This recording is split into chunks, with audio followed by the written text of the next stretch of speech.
Hi friends, it's T-Man and I'm back with a video on our good friend here, Tom Platz, broski, the Golden Eagle. Tom Platz. He's in an interview and I'm going to just do a quick rundown. He's talking about steroids and sarcoplasmic hypertrophy, okay? You're looking for when you have blood tests. Oh God, you need someone to analyze your blood test and get into every, basically liver function, enzyme activity, elevated enzyme activity, and I'd be weary of that. There are some more androgenic, I hope you know what I mean by that. Androgenic compounds, things that are like testosterone-based items, things that have more secondary male characteristics. They, to put it in short, put it mildly, they aid in more sarcoplasm development. Okay. They all aid in sarcoplasmic development, all of them, non-contractile proteins. If you're not lifting eccentrically, you're not damaging, you're not growing myofibrillar growth. It's really simple, and you're adapted. If you're not getting this damage in DOMs or whatever, you're not getting any of these myofibrillar growth, bro. Get it? It's really simple. Now, sarcoplasm. What do I mean by sarcoplasm? These bodybuilders, that's why they have problems moving around, because too much non-contractile proteins, it inhibits you from athletic performance. It inhibits your athletic performance. What increases athletic performance? Myofibrillar growth. But these guys, they look so big, so bloated with non-contractile proteins. It's ridiculous. They look like goofs. Sarcoplasm, the liquid, the jelly, putty-like stuff that the muscle bathes in. So you a lot of times you'll see a guy take Anadrol 50 and blow up like a balloon, right? And after they get off the drugs, back down to a skinny guy again, okay? Right. A lot of that is water, and a lot of that is sarcoplasm as well. Strength athlete. Yeah, non-contractile protein sarcoplasmic hypertrophy. They got big and then they got small. Get it? It's not based on myofibrillar growth, because that was not their goal.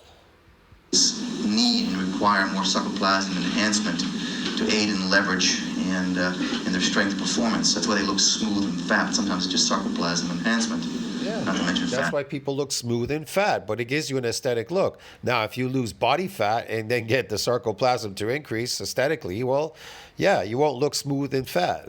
Okay. Water too. Okay. Now you're dealing with a guy that's 6'5". Yeah. Who needs more sarcoplasm enhancement.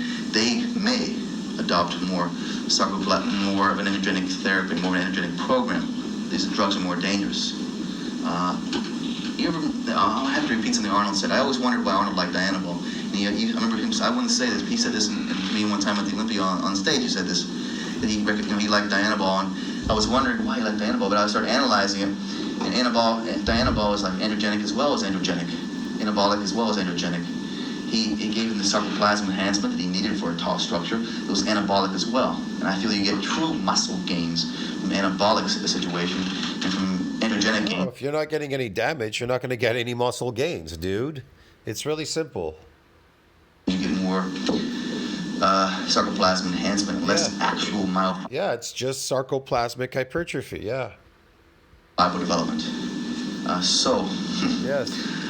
To mildly, briefly give you my approach to drug therapy, those are some of the items I consider, and how I look purely cosmetically, like when I'm concerned with sarcoplasm, which you buy, whatever it is. Lee Haney would be more sarcoplasm, where like Tim Belknap, I think he has too much sarcoplasm. Okay, it's like me. If I take what Lee Haney takes, I look like Tim Belknap. Okay, too much sarcoplasm. But Tim's a good friend of mine. I think he's okay. I don't mean to put him down. Right? Yeah, he's right. He's right. They're very superior physique. But these are things I notice. Okay? Not that I'm saying drugs are great, we should all take drugs. Hey, let's hear it. Okay, I'm not saying that. I'm opening up and being honest. And I firmly believe in a decreasing dosage pattern under the duration of utilizing anabolic situations. In other words, starting high for a couple weeks, 2 or 3 weeks, going medium for 2 or 3 weeks, going low for 2 or 3 weeks, off for maybe 2 or 3 weeks, and going back high again. This enables the body's natural secretion not to shut off completely. As the body's natural secretion begins to diminish, and then you reduce the dosage, and then your body's natural secretion, theoretically, well, supposedly, according to the data that exists, increases. And as you go lower in the dosage, your body goes natural and secretes more testosterone naturally. So you never want to shut down natural secretion. Otherwise, That's right. take drugs incorrectly, you get smaller and weaker rather than bigger and stronger. Yeah. And sarcoplasmic hypertrophy is not associated with strength. That's why these bodybuilders, people say, well, these bodybuilders are so big, but they're not strong. Like, they're strong to a degree on the steroid itself, giving them the force production. But they didn't get any, they got so big, but how come they didn't get any stronger? Because they built non-contractile proteins. They increased the sarcoplasm, get it? If they had built myofibrillar growth on steroids, lifting eccentrically, that would be totally different. You understand me? They would be astronomically strong with all that muscle. Shit, they could bench press over 1,500 pounds, maybe 2,000 pound bench press or something. I don't know.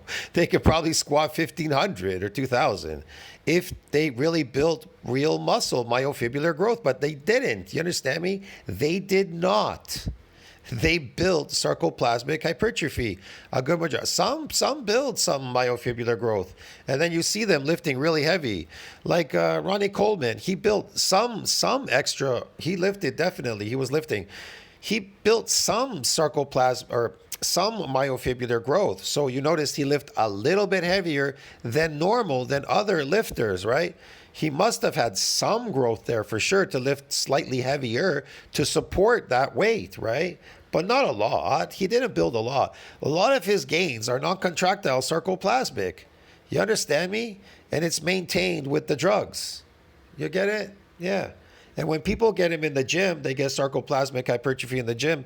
They're maintaining with their exercise and the complex carbohydrates they're eating. Get it, dude? Yeah. He's fake. Fake, bro. I'll see you in the next one. Tell us what you think about that. Like, subscribe, support the channel. See, everybody knew about it back in the day. Even Tom Platz knew sarcoplasmic hypertrophy. People know the difference. They know the training. They know a lot of stuff. They weren't really sure about it. They weren't really sure. Like me, it took me 10 years to really understand. It took me a decade to really understand the differences and how this all worked and put it together. See what I mean? He is a little bit shaky on it. You know what I mean? He doesn't tell you what's growing myofibrillar growth because he doesn't really understand, doesn't know. And the sarcoplasm, he thinks it has something to do with the steroids, but in fact, it has to do with complex carbohydrates being drawn in there and non-contractile proteins building up. You get it in the sarcoplasm. So it's not nothing to do with the drugs. The drugs just make it absorb a lot quicker. That's all it does. Okay, pump. We call that sarcoplasmic pump training. In eccentric exercise, it's totally different. It's associated with muscle damage and DOMS. Okay. I'll see you in the next one. Tell us what you think about that. Like, subscribe, support the channel. I gotta go, dude. That was just funny.